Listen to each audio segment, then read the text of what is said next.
My days working, taking care of my little ones can be a lot. I checked out Care.com and it was so easy for me to find local, experienced, and background check sitters. Finding our babysitter was way more affordable than I thought. Care.com makes it super easy. Search for qualified candidates. You can view their profiles, read reviews and ratings, check their availability, send messages directly, and get the help that you need. Care.com should be every person's go-to. The following is a GoPowerCat.com and Spirit Street production. You've discovered your link to GoPowerCat.com's PowerCat Questions podcast, presented by Fridge Wholesale Liquor, and it starts right now. Now, let's go to the WTC Gig-Powered Studios. Here's your host, GoPowerCat.com publisher, Tim Fitzgerald. Welcome to another edition of the PowerCat Questions podcast. Do you smell it? Can you smell it, guys? Smell it? It's football. It's football in the air. Of course, I'm close enough to the stadium where I can probably smell that. Or maybe it's brats. I had brats for lunch. Brats and football kind of go together. Tim Fitzgerald, Zach Carlson, Ryan Gilbert, your trifecta of fun, knowledge, and stupidity. But the stupidity is mostly on the overtime, but once in a while we get to be stupid on this podcast too. Usually not on purpose. We're sponsored by The Fridge. There's nothing stupid about The Fridge. In fact, it's brilliant. Don't be a dummy. Buy your beer, liquor, and fun stuff at The Fridge. The corner of this and that in the town in which we live. Sponsors of the segments, of course, are Tanner's and the High-Low. I miss them. I want them soon. Someone just go to Tanner's, ask for Charlie, and say, hey, Fitz says hi, he misses you. That'd be good. Before we get started here, a reminder, if you're listening to this and not a subscriber to GoPowerCat.com, please consider subscribing right now, because we're 50% off through the end of August for an annual subscription. Half price. Great deal. Hop on board. Best team and recruiting coverage you're going to find out there. We keep plugging away. We keep doing our thing. And we keep evolving and changing the way we cover the Cats to make it the most relevant possible. 50% off until the end of August, celebrating 24/7's 10th anniversary covering college sports. I hope we have good questions, guys. I'm operating this week on like half a brain. Have you ever had those times when like you feel like things aren't firing quite right in your brain and I can't remember anything and I don't know, guys. Maybe it's just old age. Maybe it's arrived. Not sure. Zach, you look really tired. I'm sorry.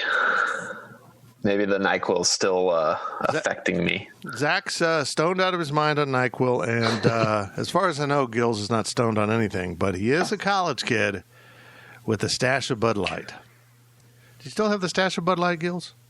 I do. I've only had a few of them. Man, alive. Look at all those Bud Lights.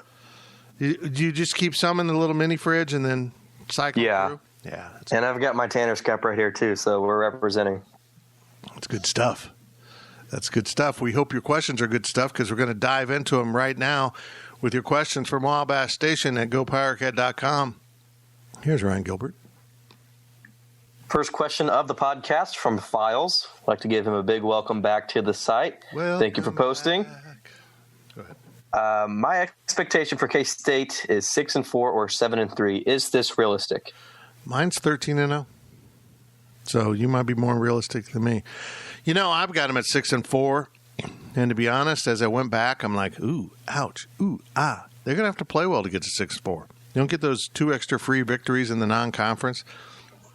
I mean, 6-4, if they win their non-conference, which they should, probably equates out to 8-4 on a regular season. So it'd kind of replicate what they did last year. I think it's certainly within the realm of believability, but of course this is a 5 road game conference season for K-State, so that makes it a little more uphill than other programs. But I too am 6-4.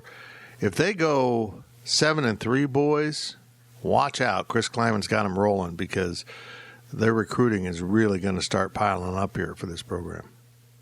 Yeah, I think 5-5 is probably realistic. I think that's kind of what I expect. I'd be anything worse than 5-5. Anything worse than 5-5 is, disappointing. And I think 5-5, you're content or even happy that you're able to make it through a shortened season and one of the tougher seasons just based on the 5 road games. 6-4, I think you're very happy, and 7-3, you'd be shocked. Quite frankly, I think it's going to be tough to get to that. But I mean, anything above 6-4, I mean, that's just gravy. Gills, thoughts? I think 6-4 and 7-3 is pretty realistic. I think if we go 5-5, I'd be disappointed with the team. That's just me. I would take 5-5 right now as I sit here. In part because that means we played 10 games. True. I want a full schedule. We'll see how that goes as we advance. It's going to get interesting as COVID cases erupt here and there, and see how the Big 12 and NCAA football programs handle it. Next question from KM Wildcat. Who has the biggest year, statistically speaking, at each position for K-State, special teams excluded? We'll go down the line here. We'll start off with wide receiver. I think it's going to be Malik Knowles. I don't see – I mean, other guys will be involved, but he's the guy. I think he can do a little bit of everything. And, if you're looking at just raw yardage, he can break the big plays. And also he's good enough to, be the reliable underneath guy if you need him to do that. I think the only guy that might challenge him on total yardage is Bradley Moore. I think, wide receiver, I think Malik Knowles is the answer. But I think he's so far ahead that whoever the number 2 guy, I think, is going to be have the bigger year, I guess, in my eyes, just being able to have a good 1-2 punch. So is it Joaquin Gill? Is it Jabastin Taylor? Is it Youngblood? I think one of those 3, whoever ends up being number 2 after Knowles, would be my, biggest player, I guess, for wide receiver. But I don't really have a good answer as to who that might be. But if I had to guess, I'd probably say Gill, just based on what coaches and other players are saying right now. I feel like I have to pick Gill, right? His last name. Oh, yeah. He's as short as Z from being you. Exactly. I bet you the speed's comparable. Is the speed comparable? Oh, yeah. Well, I'm way faster than him, but it's close. That chump. Yeah, I'm good to know. Let's speed on to the next. What is it, running back next? Running back, yes, sir. Man, I was just looking at the running backs before we started. It's really going to be a committee thing. I'm going to go with Harry Trotter. I think he's going to have a good season. But I think it's going to be really balanced. I think they're going to really use 4 guys back there. But I think Trotter's going to have a really nice year. Yeah, I think that between the 3 main ones, Trotter, Wright, and Irvin, I think Harry Trotter. I think he's going to be the starter. I think that you're going to see a similar format to how the games go. Series 1 is going to be Trotter, like Gilbert was last year, and then either Wright or Irvin for Series 2 and 3, like Brown and Trotter were last year. I think that Trotter's going to have enough of those, A-level opportunities, so to speak, to get the ball and be the first scorer, be able to get the first big play that I think that he's going to be the one that racks up the highest stats at running back. I agree with what Zach said. Nice. That's a solid plug-in right there. Yeah. Are these free or do these cost money to listen to? I know. Just they should be big money. Hard-hitting analysis right there. Yeah, I agree, son. Back here. Okay, tight end. I'm going to go passing yardage will be Skylar Thompson. I just want to get that I just want to get that out of the way. Tight end Bradley Moore is going to be huge this year. Just huge. Yeah. And we'll have some more on that later at GoPowerCat.com while I'm saying that. I'll go Lenners. I think Lenners will have every year we've been waiting and waiting. Nick Lenners is good. He's never busted through the ceiling, I guess, how he's been expected to. A lot of it's been health. If he stays healthy this year, if he catches balls that are thrown to him, I think that Nick Leonard is going to finally have his breakout year, and he'll be above Bradley Moore. But I think having both of them, it doesn't really matter which one does well. If one of them does well or the other one does well, I think K-State fans are going to be happy. They're both good players, both exciting players, and perhaps you might get Bradley Moore for another season. So interesting. I know. I'm going to go Leonard's, but you can't go wrong with either, I think. I'll go Bradley Moore. They need the tight end to step up. They need this to be a big part of the offense. It was kind of a missing part last year. They tried to throw to the tight end, but they just couldn't ever get anything reliable going between not being explosive at the position and having some drops, critical drops. Go back to the start of the Liberty Bowl. Critical drop. Just bang, right out of the gate. Right in the numbers drop. So they can't have that. And if they get the tight end integrated better into the offense than they were capable of doing last year, I think that tight ends are going to have a really nice year. Cornerback? I think A.J. Parker is going to have a really, really good year. Really good year. I think we saw the difference in him last year with his coaching staff, how he thrived. And I just think A.J. is he might be a hair too small for the NFL, but he's going to prove this year that he's a real baller. And he's going to be kind of a shutdown corner. At least I'm hopeful of that. Well, if we're talking small, Duke Shelley was also pretty small. Yeah, it's true. And he's on the Bears. The Bears. So, the Bears. Yeah, I probably agree with you, Fitz. A.J. Parker, hopefully he's completely healthy coming off that injury. I think that he'll be the one. He'll be one of those big stars in the backfield for K-State. Or in the secondary, not the backfield. Secondary. I agree with Zach and Fitz. Oh my God. You are just trying to get along with us, aren't you? You don't want to disagree. I'm on a rampage. I'm not on a rampage. I don't want to mess with grumpy Zach is real one. I don't even know that he's grumpy. I think he's just like I have a resting bee face. He's kind of he feels like someone's shot him with a tranq dart and now he's just waking up. It's kind of groggy, Zach. Safety. Who's going to be the best safety?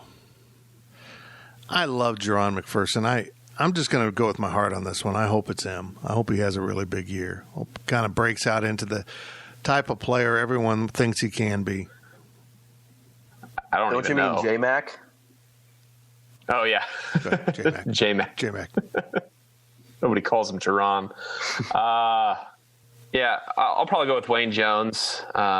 Experienced after last year coming back. I think he'll probably have, he'll be one of those that has a decent year, improvement year in his sophomore season. Linebacker.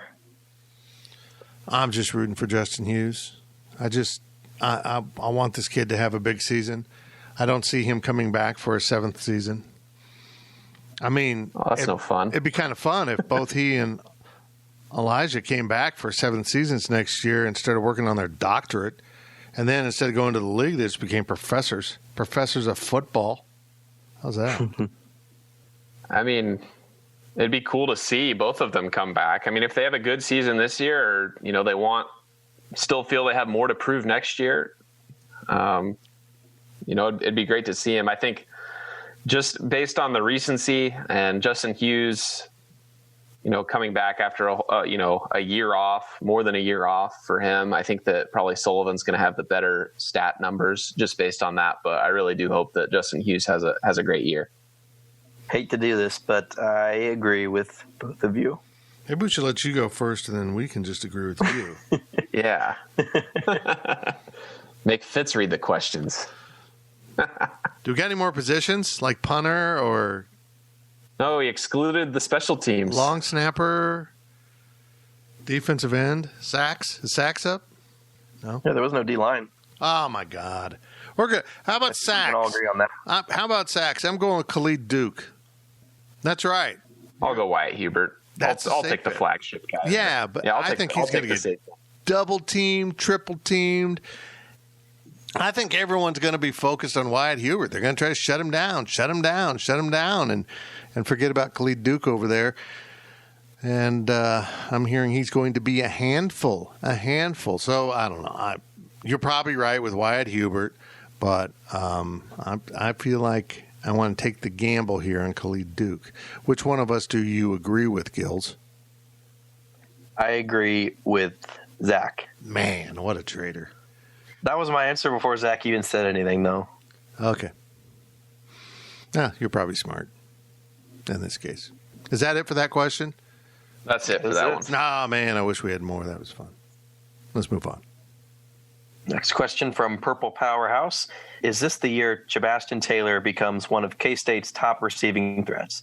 I mean, can you imagine if Taylor, Youngblood, Gill, and Knowles took a couple steps forward? That's the kind of thing that makes fans drool.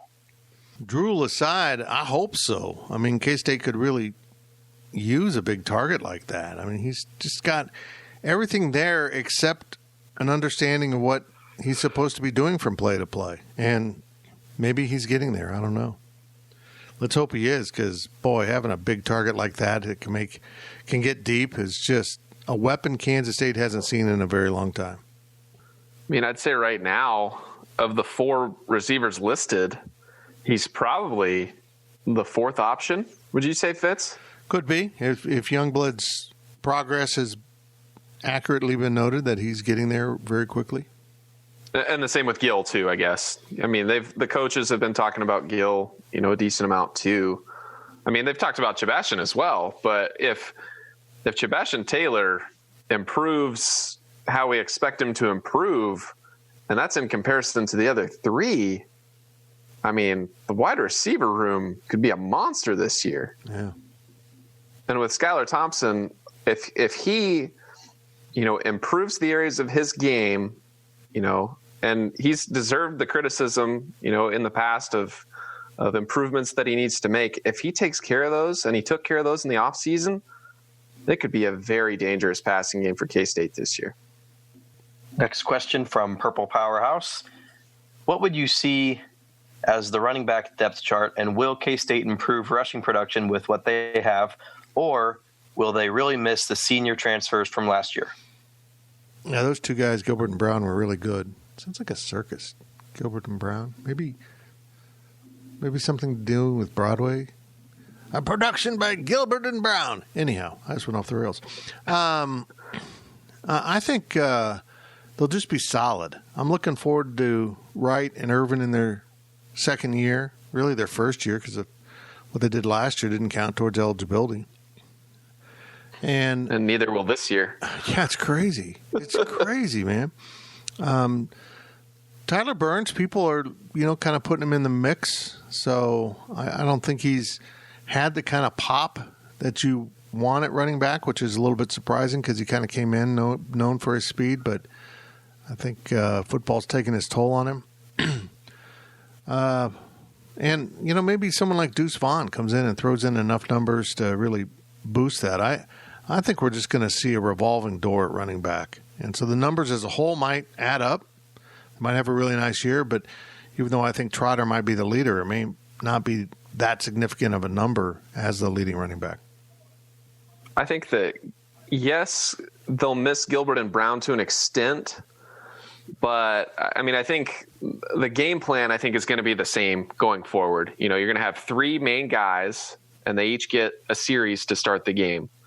And, they'll pretty much rotate through that the rest of the game. They might give Harry Trotter, preference. He'll be the starter, would be my guess. And he'll probably get the bulk of the carries, if it comes down to it. But you get a lot. I mean, Jacardia Wright and Joe Irvin, they both showed some great flashes last year. Yeah, and they were the number 4 and 5 guys. Add in Deuce Vaughn. I mean, with what they showed last year, and if they're replacing, the 2, I don't want to call Gilbert or Brown amazing players, but they were solid. They came in, they played the role that they were asked to play, and they did it well. And can Wright and Irvin replace that level of production? One of them is essentially replacing Trotter. Trotter has to replace, Gilbert a little bit, but can they live up to what they're expected to do? And I think they can. And if you're comparing it to last year, I think that, this year they'll probably match it. And then going forward in the future, throw in Deuce Vaughn. I think that the running back room's looking great for the next few years. Next question from Files.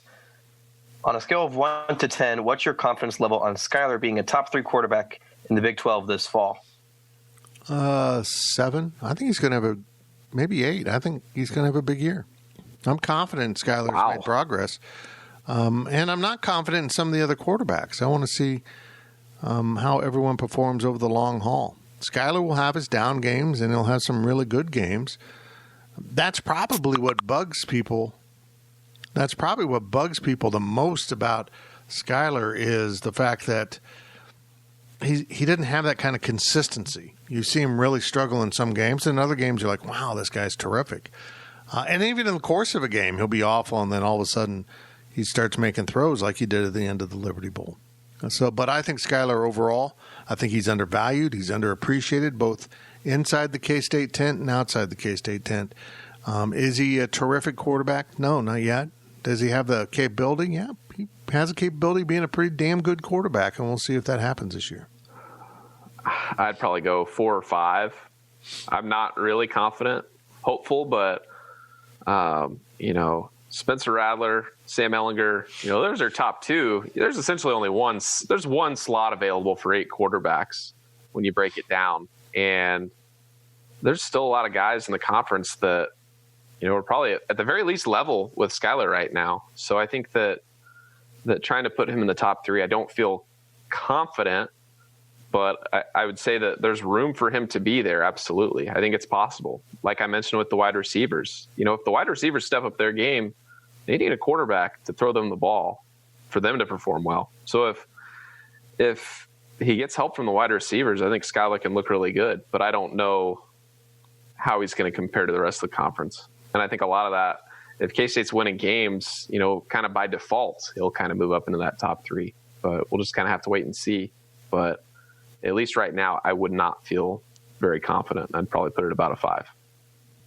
On a scale of 1 to 10, it's probably like a 1 or a 2. I'm not a big Skyler fan. And around the Big 12, I think there's a lot better quarterbacks. So I'm not too confident with him. But you guys are being so optimistic about all these players, yet you think they're going to be 5-5. That's not really adding up. Like, I think K-State could be pretty good this year, but that doesn't make much sense to me. I'm curious why you think there's going to be so many good players, but then their record's going to be 500. And if they shatter that, then you'd be really satisfied. Well, I didn't pick 5-5. I picked 6-4, which is okay. Equates Sorry, to what I guess that was a question for Zach. Yeah, had last year.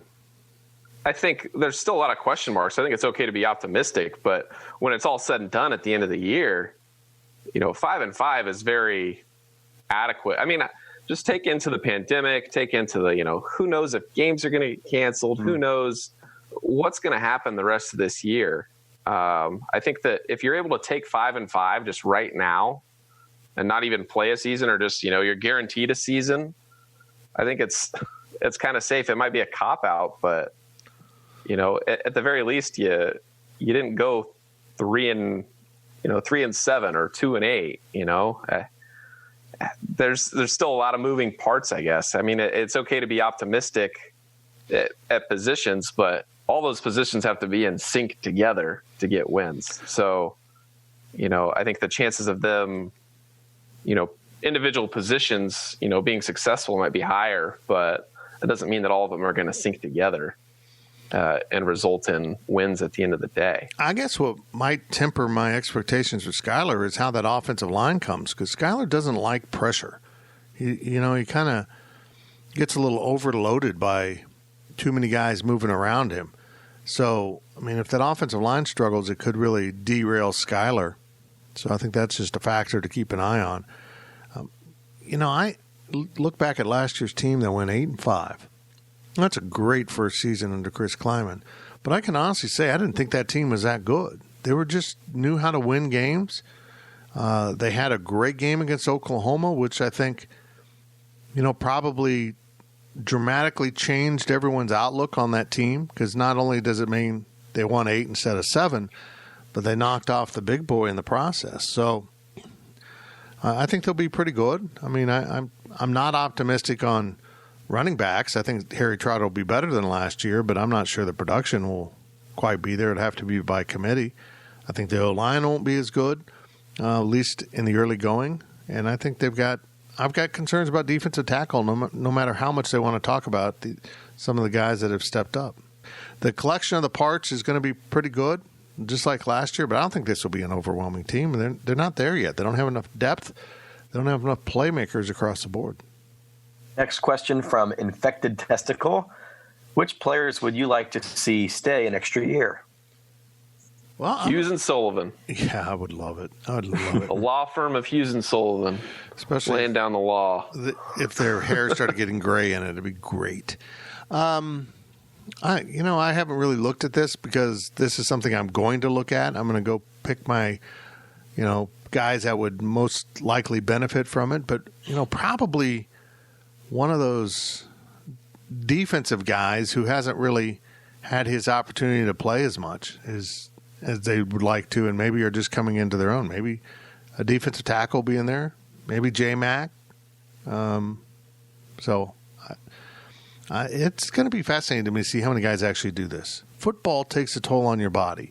And if you have any dreams of playing at the next level, even if that's Canada, even if you just want to go play professionally somewhere, you're not going to stick around. You've only got so many years in your body. So I would think it's going to take the right guy who says, yeah, I'm going to stick around and get my master's. I'm not going to really play football after this, so let's get a master's degree and move on to life. But I'm going to go take a deep dive into those guys that might be the most likely to return. And no, I don't think it's Skylar Thompson. I don't know. It'd definitely be nice to have Skylar in the quarterback room, with two young guys with Jake Rubley and Will Howard coming in. But yeah, I don't think you'd want Skylar Thompson taking reps away from one of those two guys when they're the future. But I think, it'd be nice to have his presence. It'd be, have a player student coach type thing, but if you're sticking around to play football for a sixth or even seventh season, you're going to want those reps. If you're going to put in the work to play, you're going to want to be playing. And at some point, you got to play the young guys. But I'd love to see Hughes and Sullivan come back for a seventh season just for the sake of them playing for an eternity. I really want to see, across college football, who's going to have the most years of eligibility next season, or how many years has it been since they've graduated high school? And over the next few years, you might see some 8-9 season type of guys, which is completely unheard of, So I think it'd be really interesting to see, how that might shape out. Next question from Wildcat Pilot 88. If Skylar returns for an additional season under the proposed NCAA allowance, would the keys to the offense still be in his hands by default, or would Will Howard and Jake Rubley provide enough competition to make things interesting? Well, they love Skylar, but I don't think they're just going to hand him the job. I mean, I think he'd have to continue to earn it to keep it. I don't think this is going to be a question. I think Skylar wants to play at the next level, or he's going to get on to coaching or whatever he wants to do. So I don't see this scenario happening, but he would start off the best quarterback, if he stays healthy this year. And that's something. I mean, maybe he gets banged up this year and hardly plays, but then if Howard steps on the field and looks good, same question. Would he come back and face that? I don't know. I'm hopeful he has a big season and then just kind of moves on to the next phase of his life. Yeah, I don't know. I think he would be given the keys next year by default. I mean, I think he'd either have to get injured or just have an absolutely terrible season this year for him if he came back next year to actually have to compete for the starting job, at least for the first game.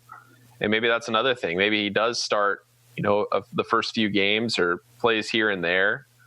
But I mean, it kind of depends on what Skylar wants to do. Does he want to help, groom these next two guys and make them great players? It's probably going to be a conversation between him and Coach Kleiman to see, what's best for Skylar and what's best for the program. And if there's a scenario where him coming back, helps the program and helps Skylar himself, I mean, I think he'll come back, but I don't think that there's really going to be a competition next year if everything goes to plan this year and Skylar wants to come back. Last question of the first half from I Like Pickles Cat. Who starts more games for the Cats, Will Howard or Jake Rubley? Oh, over their career? Wow. Boy, you're asking me something it's impossible to know. I guess I'll go with Will Howard because he's got the leg up because he's a year older. Maybe he can hold him off. I mean, I guess the odds on would be him, but it's going to be fun to watch. Yeah, I agree with you, Fitz. I think that him having the extra year he came in over the winter. Like he graduated high school a semester early and was here already. We've already talked to him once. I think him being able to, yes, spring got canceled, but even him being able to get acquainted, with the offense, within, an extra few months early, I think that'll pay dividends into the future. This is something else I'm going to dig into, but this ruling by the NCAA causes an interesting bubble in the middle of programs. Because if players use their waiver, let's say all these true freshmen decide, they'll get a waiver. It won't be automatic. They can use their waiver. But let's say they all do. Say, yeah, I want my year back. Sure. That would put the classes of 20 and 21 in the same class because this season didn't happen. They would still be true freshmen next year, and you'd have like 30, 35 guys in that class. It would technically be the same eligibility of the two quarterbacks, which is interesting in itself. But imagine having 30 scholarships out of your 85 tied up into one class over the next 5 years. It causes a real issue. How many 22 recruits will they be able to sign when they have to revert back, knowing they have to revert back in a year after the senior that this year's seniors can bump up the scholarship count, say 10 guys come back, they get 95, but that's over after 1 year. It's just going to cause a real problem. Then eventually those guys graduate and you've got a huge drop in scholarship numbers. It's just a mess. But yeah, if Will Howard decides to use his waiver and come back next year as a true freshman, you've got two true freshmen, high-profile quarterbacks paired together in terms of eligibility. But Howard would have the big leg up in terms of experience at this level. Another thing to think about is, I know Jake Rubley, he moved to Iowa, but let's say Iowa finally decides, hey, we're not going to play high school football this year. It could be, and if college football goes ahead and say Jake Rubley doesn't get to play at all, that's an extra year between, football seasons for Howard and Rubley. So, I think the fact that it's another thing where Will Howard coming in early could pay off for him. That's it for the first half of the PowerCat Questions podcast. It was a little bit long. I even cut it, folks. That's how long-winded we were. But I hope it was good because we're going to do it again right after this break. Stay locked in. The PowerCat podcast will be right back. Selling a little or a lot?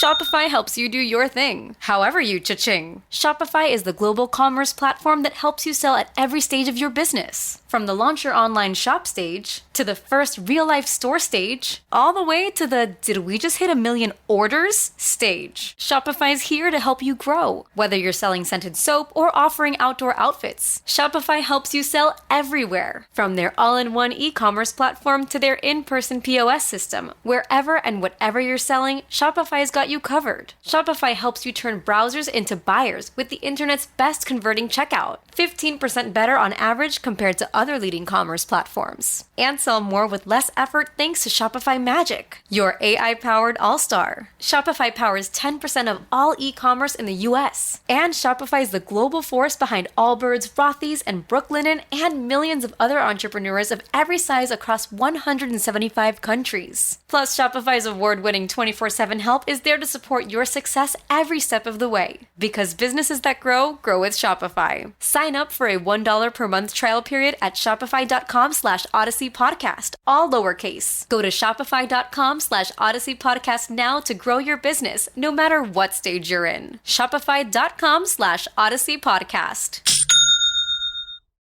Is your January looking dry? Get some lotion. Get a humidifier. And better yet, get Drizzly, the go-to app for drink delivery. With Drizzly, you can compare prices across local stores to get the best price on a huge selection of drinks perfect for dry January. Every single time. Non-alcoholic wines? Have a look. Ready-made mocktails? Grab a straw and order them up. Beer without the alcohol? Yep, take your pick. You can find all of them here, in the app, in that phone that's in your hand. Could it be any simpler? Nope, not a chance. So shop for great deals on all your dry January beverages or other drinks and get them delivered to your door or blanket fort, maybe. Download the Drizzly app or go to drizzly.com. That's DRIZLY.com. Must be 21 plus, not available in all locations. And don't forget to lotion up your elbows. They're looking a little dry. We now send it back to Fitz in the WTC gig-powered studios. Welcome back to the PowerCat Questions Podcast. Reminder, 50% off a subscription to Go PowerCat right now until the end of August. Do it. I know you've been waiting. I know you've hesitated. I know you've wondered. We're taking it to the next level. It's been really fun watching how the kind of evolution and coverage we're beginning to offer now as we kind of back up and reevaluate how we do things, and I think you're going to like what you see. Even more recruiting than ever at GoPowerCat.com. It's the name you can trust in K-State sports coverage. Tim Fitzgerald, Ryan Gilbert, Zach Carlson, as we take your questions from Wabash Station, and we're sponsored by The Fridge. Get into The Fridge, and if you're in Aggieville, stop into Tanner's and High-Low and drink some of their alcohol. Where do they get it? From The Fridge. That's where they get it from. That's where. Let's move on. Gills, speak. First question of the second half from Ohio PowerCat. Which season ticket package would you choose? The 3-game package with Arkansas State, Oklahoma State, and Texas Tech, or the 2-game package with KU and Texas? Where would you be or recommend sitting? Given what the Chiefs are doing with the season ticket prices, do you think that K-State prices are reasonable? A lot of questions there. I'd probably choose the 3-game package. More football games. Doesn't matter who's playing. I mean, yes, I get that Texas is probably the flagship game of the season, but it also comes with KU. And yes, that's a rivalry game, but that's probably outside of Arkansas State, the least favorable game to go to. And you'd probably want to go to the Arkansas State game because that's the first game of the season and probably the most likely game to be played at this point. I mean, I don't want to say that it's unlikely to play other games, but just it's the first one. You know, try getting as many games in person under the belt is what I'd say. Plus, the first 2 games are in that first package. So that's the one I would take. And I don't know anything about pricing. I never buy tickets. I'll let other people judge that. But, yeah, I think they did a good job, the 3 and the 2, because the 2 are pretty tempting. I mean, you always love to watch them beat the snot out of KU, and you love to watch them play Texas. One of my things with the Texas game is it's the last game of the season, and frankly, I'm a wimp. I don't want to sit in the cold. Maybe it'll be a 50-degree December day, but it could be a 0-degree December day, and I'm not tough enough to do that. I'm a press box baby. I like it up there, 72 degrees, and I won't even be there this year. So I guess I'm kind of with Zach in the fact that I'm itching for football, and buying season tickets and then not getting to go to the first game would be difficult. Would be really difficult. Although I think some people are going to be able to get all 5 games if they're willing to pay, because I'm hearing a lot of people are just opting out, just deciding, let's not do it this year. And another thing is the ticket packages, they're priced the same. So a midfield ticket, and it looks like there's 4 zones here. I think it's going to be GA. At least that's what I thought that I read somewhere on Wabash or someone said. But, you know, midfield, it's going to be $360. Red zone, $300. End zone, $225. And then upper deck is $150. So divide that by 3, and that's your ticket price per game for the first package. Divide it by 2, and that's your ticket price per game for the second package, which also one of those games is on December 5th.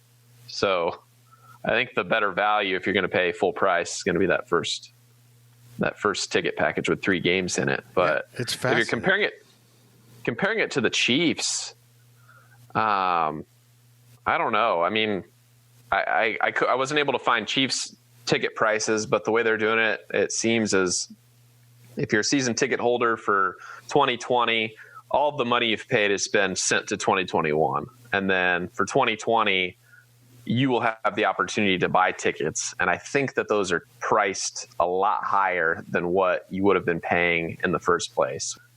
I mean, it probably would have been nice to see K-State just individualize the games and say, hey, here's what you're going to pay for this game, this game, this game. You know, they could change the prices on what they wanted. But I think that I don't know how many tickets K-State sold. I mean, if they're going to sell out, they made the right call. But I feel like with the Chiefs, they did the smart thing, you know, saying, hey, our supply is now a quarter less. The ticket price is going to be this much more to make up our loss there for having, you know, less tickets. So, I mean, from an economic standpoint, if you can find your equilibrium on supply and demand, you know, and you price it right, you should be fine. Gills, as a student, if you could get a ticket, would you go? Yeah, I would. I mean, it's an interesting question because it's reality for you because we are all outlets are limited to 2 seats in the press box. So we're going to have to make big decisions. I'm already out. I'm just not going to put myself in that situation with my health. But, you know, we got a number of guys that can go. But, yeah, I'll be very, very fascinated to see how many students are actually in the stadium come game day. Gene Taylor said they'll be honored. The number of tickets that they sold in the spring will be honored. You know, those students will be there, but at the cost of higher ticket prices for donors, that seems interesting. I don't know. We'll see how this all plays out. Next question from Wildcat Pilot 88. Will single game tickets make it to the secondhand market? Yeah, I think so. I'm going to be interested to see how they can do that because isn't everything digital? Yeah, I mean, you can transfer a ticket. I know. Yeah, but there's also what students do. There's also ways to prevent that. So I haven't really studied up on that. I'm sure they will, but I'm not sure the secondary market's going to be that good. Yeah, I mean, the prices are probably going to be a lot higher. I mean, I looked at last night, Sporting KC had their first game back in Kansas City open to fans. I think they had like 2,500 tickets available, but I looked at the secondary market and these are like $200 a piece for these tickets, you know, when they normally be $40, $50, you know, max. And Sporting KC got shellacked last night, which I'd feel bad for the people that paid a ton of money to go watch that game. Aren't they playing someone not very good last night?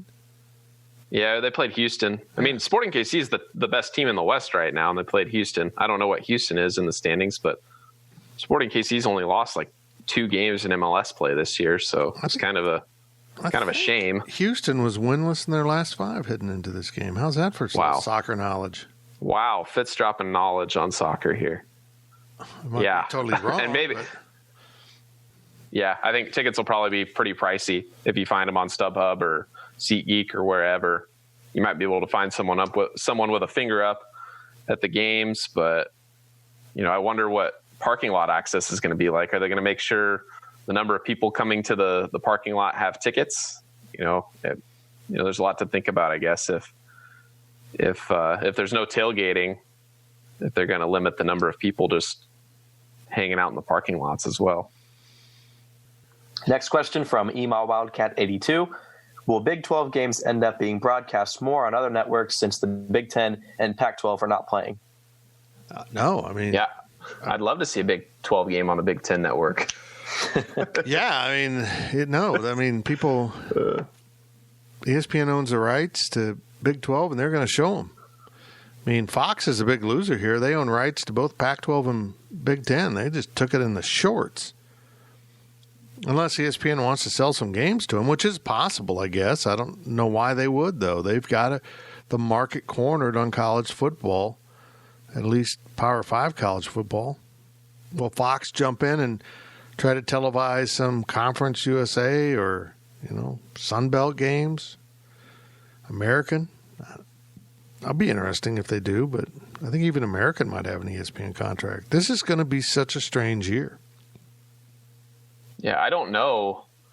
The Big 12 did a nice job of diversifying their television coverage. I mean, they have both ESPN and Fox as partners. So I don't think that Big 12 games are necessarily going to go, change where they're played. You might see less games on ESPN Plus. Then again, you might see more games on ESPN Plus if you're not going to split up games. But theoretically, it should provide for more quote unquote flagship time windows and networks that you could play on.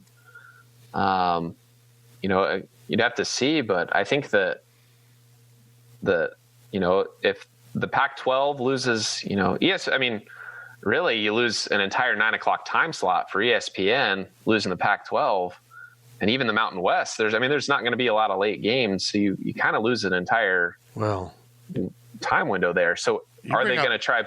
Yeah, you bring up. Are they going to try playing 9:00 games in the Central Time Zone? Is the next question, and maybe they do it. The only one I can think of, Oklahoma State and Tulsa tried playing a game at 9:00, and when I was a freshman at Oklahoma State, and there were storms in the area, and the game didn't get kicked off until midnight.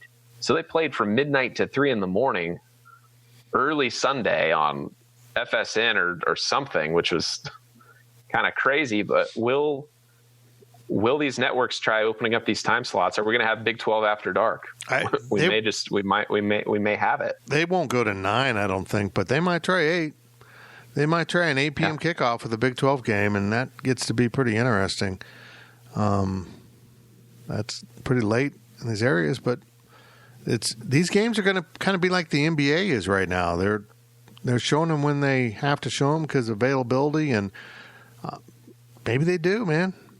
Limited crowds becomes a television spectacle, particularly if it's a short travel game like Baylor TCU, where neither team is going to have to fly very far. What the hell? They might do it. I mean, maybe we see a 10 a.m. Marshall game, something wild like that. I mean, if you're going to try extending the schedule or your time windows, if you're going to try playing an 8:00 Big 12 game, I mean, you might have to play a 10:00 Big 12 game as well, or something else, just to try giving yourselves 4 windows across, 12 hours of playtime. All I know is coming out of College game day, I'm going to really miss Illinois Rutgers, watching like 3 plays and going, I can't do this. I can't. I got to change. Next question from WCat. What are the long-term impacts to K-State if the Big 12 makes it through a season and the Pac-12 and Big 10 don't play football this fall? I think it really damages the other conferences more than it helps the ones that do play. Although just by damaging the value of the Big 10 and Pac-12 could really help Kansas State, because if it's damaged a lot, if you're a school that is really displeased with the decision to not play football, you may look at realignment. You may look at the Big 12. All of a sudden, the Big 12 looks a lot better because they're forging ahead. Although Bob Bowlesby keeps tapping the brake, but I understand a sense of caution. Just don't need to say it every time. I think they do have an opening here if they're bold, and I don't think they are. I think they just kind of forged ahead here out of just almost accident. They just decided to go ahead and play. Arizona State, Nebraska. You had that great thread on Wabash Station, Zach. What 3 teams did you poach? And I never put my 2 cents in, but those would be the 3 schools. I would try to get Nebraska back, and Arizona State. Not Colorado State? I'd love Colorado State. I really would, but I don't think that in a 12-team conference, if that's what you're looking for, if you're in this scenario, moving West Virginia into the ACC or something. I mean, you end up with really nice conferences or divisions. I mean, you put the Arizona schools in with Texas, and then you've got the 6 remaining Big 8 schools. There you go. You got 2 divisions right there, if that's where you want to be. But that'd be a damn good conference, too. And kind of on the Colorado State point, this is kind of crazy, is it's actually realistic to think about poaching Nebraska, Iowa, the Arizona schools. I mean, this is even Arkansas, gets thrown into the picture. There's 5 Power 5 schools that are close to the Big 12's footprint. And if you can find West Virginia, put them in a nice home out east, and, let them live the rest of their life out there. It's crazy that there's these decent schools that are realistic possibilities for the Big 12. You wouldn't think about the Big 12 being able to poach Big 10 teams before they decided not to play. And then you have these schools that are like, hey, we still want to play and we're going to play whoever. We don't really care what the conference says. Who knows what's still going on behind the scenes up in the Big 10. But back to the Colorado State point, even before COVID, you could consider them as a decent prospect to add if you're going to expand, close to the footprint. They just built a brand new stadium that's really nice, 3 years old. They'd kind of be that TCU level team as far as stadium. They're a land-grant university. They'd obviously a bigger school from a student population and just a general population. But now, you don't even talk about them because there's an actual possibility here that these teams from these other conferences that maybe are or aren't playing may be happier somewhere else. The other school that if we're going to put them into the mix, Utah, they're the most Big 12-like school in terms of fan base, I think. They have, a smaller stadium, but people pack it. They're rabid about it. Interesting TV markets. So I think the Big 12 is in a really strong position. Arkansas would move only for one reason. They're tired of getting their teeth kicked in. And money is great, but getting paid money to get your ass kicked every year because they're in an impossible division, and they just happen to be the school that can't get off the mat. They're pinned to the mat right now, and no matter what they do, they can't get up. So I think they become a realistic possibility. And I am a believer that I know how they believe 10 shares is a good cut. It's a good way to make up the difference. But if you add the right teams with the right time zones, the right games, you're going to get a massive contract. You just are. If you can add Arizona, if you can add more Western schools in, Nebraska, Arkansas, any of those schools, you're going to get a contract that rivals the Big Ten. Maybe not SEC, but Big Ten current. And I think the Big Ten's in trouble, guys. I know it's an academic conference first, and you always have to keep that in mind that the presidents want to stay in because of academics, which is stupid to me because this is the only reason it exists is it's an athletic conference, and the academics get involved. Nebraska's faculty voted like 9-1, 8-2, whatever, to stay in the Big Ten. But at the end of the day, it's an athletic conference. And if you're unhappy about the damage the Big Ten did to your program this year, if you're Iowa, if you're Nebraska, Minnesota, any of these teams on the western area and the Big 12 says, hey, come here, let's talk. You probably should sit down and listen at least. Next question from Get Out More Cat. Is the Big Ten imploding? Does Ohio State start kicking out schools of their conference? How many days does that commish have left? Do successful conference commissioners have to be terrible people like Delaney? Will the Big 12 brass even notice before schools start moving? Well, this is interesting because we're talking things from a Big 12 perspective. There's a whole nother narrative out east about the ACC trying to peel off Penn State, which would be a better geographical fit for Penn State, and maybe bring back Maryland. I don't know. They might have the same feelings about Maryland that the Big 12 does about Missouri. You try to damage the conference by jumping, you can stick with that. I think there's real displeasure with the Big Ten, other than the fact that it's financially good, and other than the fact that it's academically powerful.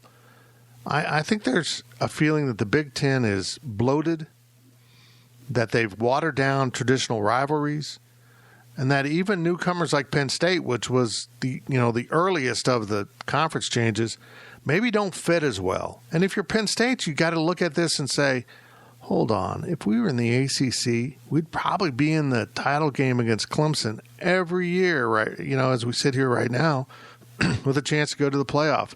And right now, we can't even get to the title game because of our division in the Big Ten. People want to win. The money is great, but you want to win. And if you can go to another Power 5 conference and win more than you are now, the money doesn't seem that big a deal all of a sudden if you're playing for a national title or you're in the playoffs. Seems pretty good.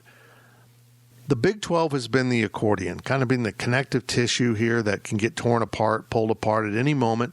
But all of a sudden the Big 10's feeling like that. And it's kind of nice to have that for someone else, particularly if one school does it. If Nebraska says, you know what, you guys, you're not as great as you think you are, will others do the same? Maybe not to the Big 12, but maybe others do the same. And maybe if you're Michigan, Michigan State, Ohio State, those core teams of the Big 10, you're like, fine, let's go back to what we were. Let's go back to who we were before we invited in 4 new programs into a 10-team conference. We'll be the 10-team conference.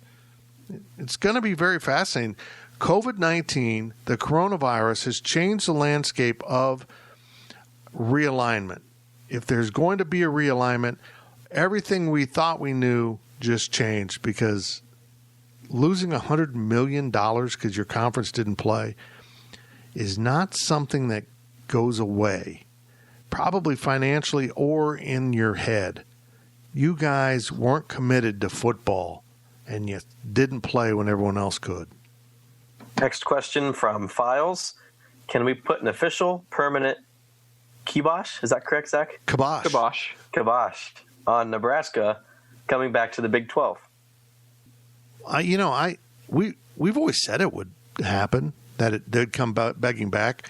But boy, this sped up that process. They're certainly interested. And they have always been interested. They've known from day one this was a stupid idea. They don't fit in the Big 10. They're the marginal fringe school that everyone looks down on as hayseeds. We said that would happen. It has happened. And now they're openly admitting, hey, you know what? They think we're the marginal hayseeds, and we don't like it. We're in mighty, mighty Nebraska, not some just school out here in the sticks. So I think it's finally gotten to the point where they're admitting it's so bad that they're willing to come back with their head drooped down and say, can we come back? Because it was about pride. They don't want to admit they were wrong. But now this has made it obvious they were wrong. And until their president says we're absolutely never going back to the Big 12, we're not even going to discuss it. We're in the Big 10 for academics, suck at athletics. I'm going to believe that there's a chance they come back. Yeah, I think there's always going to be a chance. I think that Nebraska, I mean, just the fact that they left and they can say it was for academics, all they want, and maybe that's helped them. I don't see how that has helped them. If your athletics is supposed to be a marketing arm of your school for your academics, if you're getting your teeth kicked in the Big 10, who cares what the academics are if you're not doing what you're trying to market there? So yeah, I think they'll always come back to the Big 12 until somebody comes out and says we'll never do it. But it'd be interesting to see if the Big 12, if they put any conditions on them coming back. It's like, hey, you're going to lose 10% compared to the rest of the conference for X amount of times. You're not going to get your full share for this much time since you left us. It'd be interesting to see what kind of conditions they'd put on them. I know that West Virginia and TCU, they didn't get their full shares it was quite a while. I think they had at least a couple, maybe 2 or 3 seasons where they didn't get a full share, but it'd be interesting to see what kind of conditions would we put on Nebraska if they did come back. None. No, I don't think they'd put it. You don't think they would? I'd say come back. You're welcome. Full share right out the door. If you're going to get Arizona State, Nebraska, full share. We're not messing around here. Keep your third tier rights. You want to set up the Husker Network so you can, broadcast it over Antenna TV, which is still popular in Nebraska here. I don't know. I don't think they would. Now, Colorado State, yeah, probably, they'd have to buy their way in. Utah, maybe have to buy their way in 50% shares. Big-time schools, Power 5, traditional Power 5 schools, Arizona State, Arkansas, Iowa, Nebraska, come on in. Your full shares. Let's go. Let's play. Couple of recruiting questions to finish out the podcast. First one is from Contra Cat. How do you feel about the recent commitments added to the board over the last couple of weeks? We keep thinking they got to be about done, particularly now with the limitations with coronavirus and how many they can actually add if you're going to have scholarship issues in the problem. But in the future, if you're going to have scholarship problems in the future, so we'll see. But I'm fascinated by Crew Jackson. 6'5" safety. There's just something about that is unbelievable to me. And I think, this was a little bit of surprise, but that's a nice pickup. I love it. We just had a VIP story by Ryan Wallace documenting the improvement in recruiting K-State's seeing under Chris Klieman's staff, and it's notable. Yeah, they might still be 3-star recruits out there, but they're better. They're more highly recruited by other Power 5 programs than we've seen in recent history. It's kind of fun. This is a lot of fun. Maybe they're not done. It seems like they've got a couple of the guys they're still zeroed in on, but scholarships are going to get tight because eventually you have to pay the bill on the number of scholarships you are adding in here and then trying to get a 22 class put together also. I think it's fascinating to see, and Wally texted this to us in our group chat, the number of guys that K-State is getting that have multiple offers from Power 5 schools compared right now, how many commits they're getting compared to what they had in the last 3 years of Snyder. I mean, Klieman is blowing this out of the water, and Wally put it out there. This, it kind of reminds everyone, us, this is Prince level recruiting with Snyder level coaching, and it's kind of meshing together, and you're getting kind of this Snyder 1.0 feel. You are. Another thing we should probably mention is North Dakota, Atlanta, Georgia, Arizona. Those are the last 3 recruits. Yeah. That's very interesting that they're that broadly appealing, across the landscape. Last question of the podcast from I Like Pickles Cat. Should we be concerned about not having a 2021 basketball commitment, or are we still frozen in March in regards to recruiting? Gills, this is all you, brother. Are you concerned about it? I am not concerned. I don't think that they're really frozen at all since March. Southwell's been really big on the recruiting trail. He's definitely just hit the ground running, and he's making a big impact. Coach Lowry's doing what he does. I would expect C.J. Nolan to commit to K-State here in a matter of days or weeks. September 1st, he's dropping his top 7. K-State will be in there. It's not a guarantee. It's not a given, but I think with his father being a Wildcat, all signs are pointing towards him becoming a Wildcat here in a week or two. So I'm not concerned at all. They're doing fine. They're busy on the recruiting trail. They're still giving out offers. They're keeping in contact with those players. So I think they're doing a great job, and there's not something that they really need to be too concerned about. Brilliant. See, you just saved up all of the knowledge for one little nuclear bomb you dropped at the end. And under that mushroom cloud, we sign off. That's it for this podcast. Gil's just wrapped us up with some basketball knowledge. Follow basketball and football recruiting at Go Power Cat. Our staff is just crushing it right now as we continue to cover the Cats. Come football or not, we will be there covering K-State sports. That's what we've always done. We'll continue to do it. And we'll be back on Friday with the overtime because I want to get stupid. You've been listening to the Power Cat Questions podcast, presented by Fridge Wholesale Liquor. Power Cat Podcast. All rights reserved. GoPowerCat.com and Spirit Street Publishing. With Blue Link Plus, you can access your Hyundai Tucson Limited remotely. Doors unlocked, temperature set, lost car found. There it is. Get complimentary class-leading Blue Link Plus. Call 562-314-4603 for complete details.